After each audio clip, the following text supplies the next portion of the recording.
Hi, Dosers. My name is Paige Payne. I am one of our young adult pastors.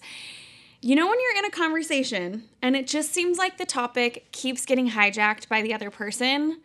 This happens all the time. We move so fast, we talk a lot, and somehow it seems like we actually miss the process of truly listening, seeing, and hearing one another. I've gotten to be around this guy named Dr. Jerry Root, and he is this really smart intellectual professor. Everybody wants to talk to him, and yet that feeling of being seen and known and him asking an intentional question, just being around somebody who's interested is the most life-giving thing. And so as we talk about friendship in this series, there's this verse that Jesus says in John 15:13. He says, "Greater love has no one than this, to lay down one's life for one's friends." And Jesus over and over and over again gives us the example of completely emptying oneself to be able to serve and attend to the needs of somebody else. That is the gift of the gospel that Jesus has given us and has invited us into. And so today, I just want to read this quote from you out of the podcast and then kind of talk about what this looks like in friendship. And here's this quote. It says, "Attention is the rarest and purest form of generosity." How true is that? Actually attending and listening to a friend, being able to be present, to empty the needs, empty the thoughts, empty, all the opinions that are coming to our mind, to be able to enter into somebody else's world, to hear them, to see them, to know them, and to actually be with them exactly where they're at is a very real picture of what this friendship looks like, of laying one's life down for a friend. I'm going to guess that today you're not going to have the opportunity to throw your friend out of the train tracks and jump in front of the train for them or take a bullet for them.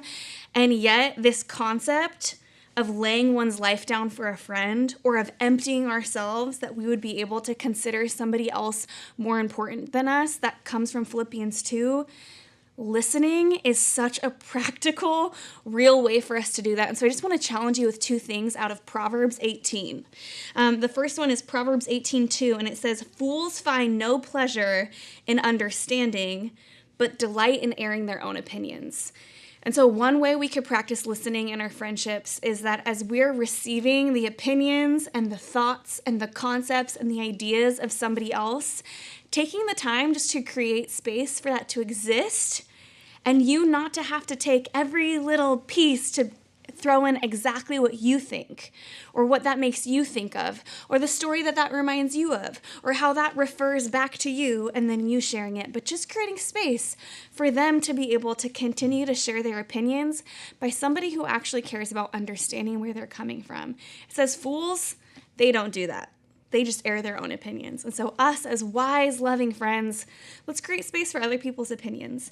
And then finally, Proverbs 18:13, it says, "To answer before listening, that is folly and shame." And so another way just to practice listening in meaningful friendships, of actually caring for someone, of letting go of our own wants and desires to be able to attend to somebody, is just to create space.